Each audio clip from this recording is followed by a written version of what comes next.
It's beer o'clock on Real Ale Craft Beer. Today we got a beer from the Brooklyn Brewery. It's been a while since I reviewed a Brooklyn Brewery beer. Little bit of history behind it. We'll get into the history in a moment with the Brooklyn Brewery. Let's first of all look at the beer we have here. So this is a 4-pack of the Stonewall in IPA, a session IPA at 4.3% ABV. Brewed in Sweden and canned in the UK by Carlsberg Marston's Brewing Company. So they brewed it in Sweden, tanked it over in big lorries. You know the lorries you see with the big tanks on the back? That might be carrying beer. So it brewed in Sweden, brought to the UK, canned in the UK, and then sold throughout the UK. So Brooklyn Brewery very much started out in America.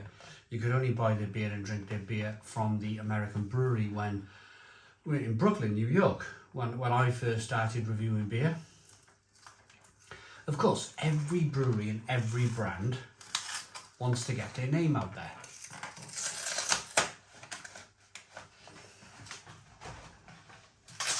And this is Brooklyn's way of doing it.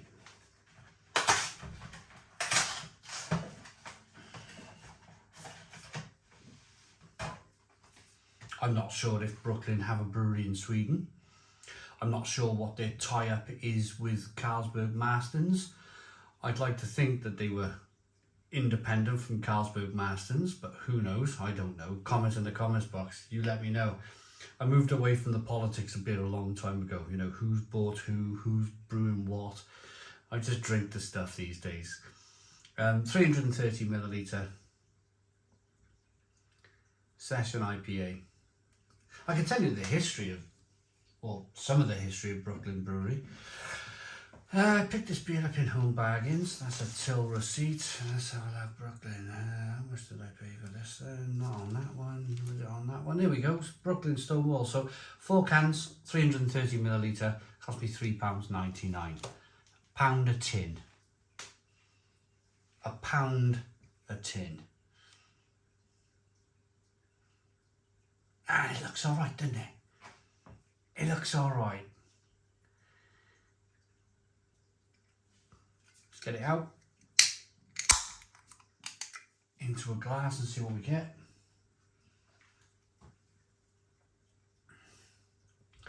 This glass has some etching in the bottom, so it might create an extra bit of carbonation in the beer.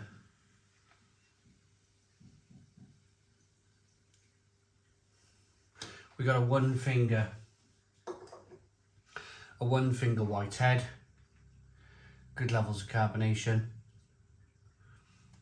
hazy looking amber beer. Looks good. It looks really, really good. Let's get the aroma. Oh yeah, smells great. So, looking at the beer, I say it looks great. It's kind of in between wanting to be clear and wanting to be really hazy. It's a bit of like not quite clear but not quite overly hazy, isn't it, really? If I'm being perfectly honest.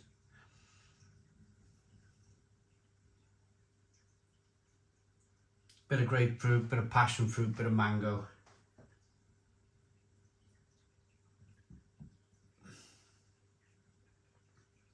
A nice aroma. It's very floral. It's very juicy in the aroma. It's very like you keep wanting to put your nose to the beer. Let's dive in.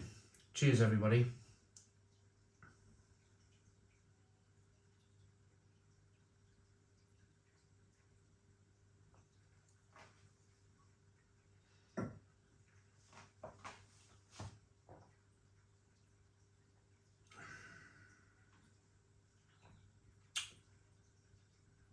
Very tutti fruity, really.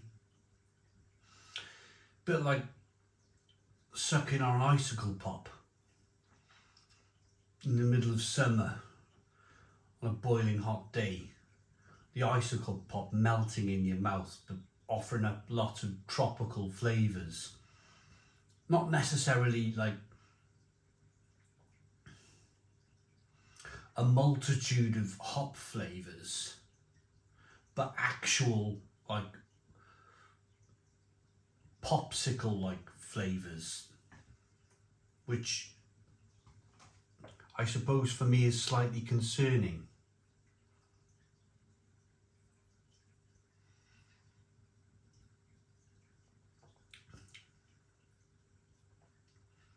Yeah, things like orange flavourings, orange and tropical.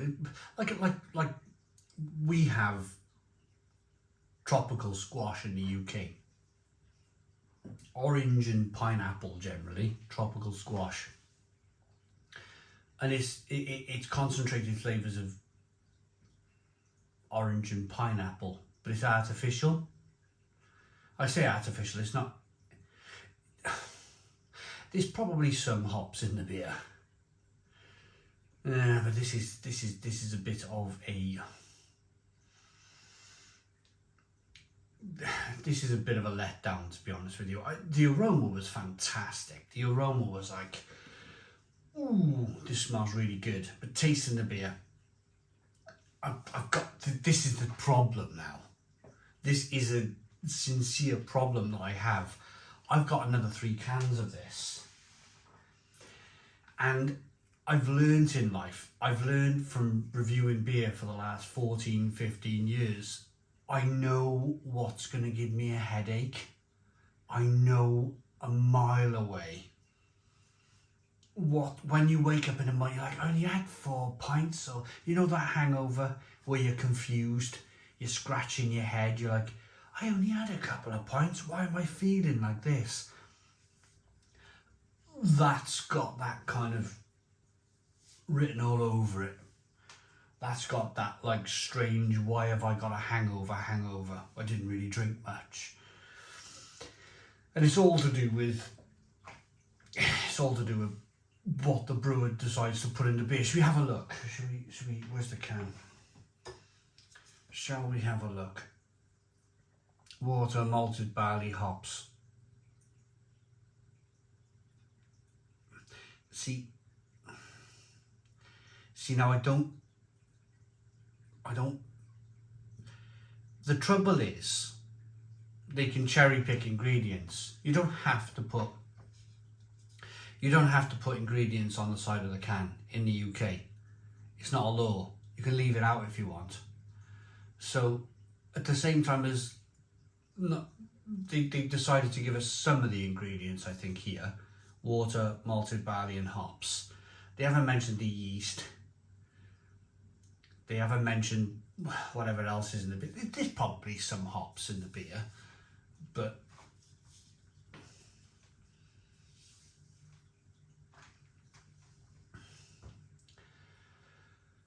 right. Let's rate it and then we'll talk about Brooklyn Brewery for a little bit. It's not for me. I'll probably wrap them 3 cans up in a selection box for my dad and give them to him for Christmas probably. I'm not going to drink the other 3 cans. I'm not going to finish the beer.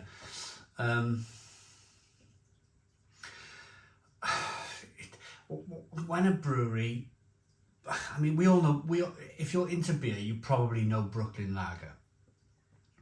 When I first started reviewing beer on YouTube in 2010, Brooklyn Lager was only brewed in the Brooklyn Brewery in Brooklyn, America. You were lucky to get it. When you got it, it was fantastic. It was a really, really good lager. Then, of course, these breweries, they want to expand, don't they? They want to grow, and their way of growing was they started contract brewing. I think Brooklyn Lager was contract brewed at Shepherd Neame initially in the UK.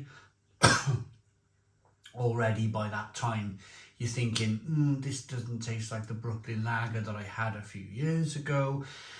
And then they really pushed this Brooklyn Pilsner. They really pushed Brooklyn Pilsner in the UK, and it kind of didn't it didn't really work. It didn't really work because it was brewed in the UK,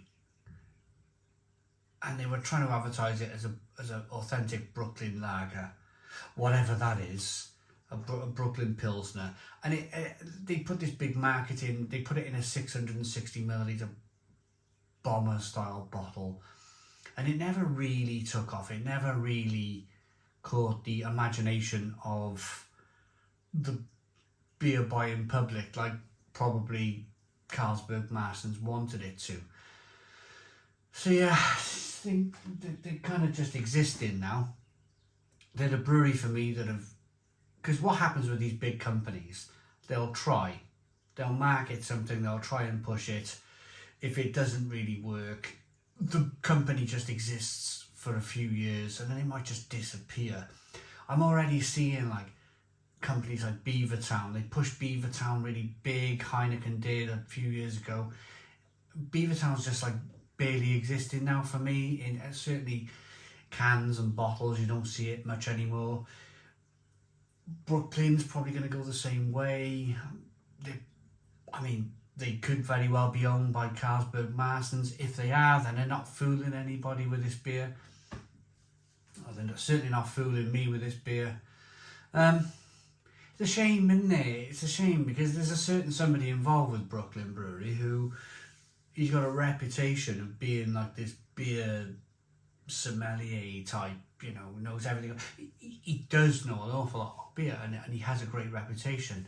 But I just feel like at this stage, perhaps Mr. Oliver's reputation's being dragged through the dirt a little bit now with the company that he probably used to be associated with.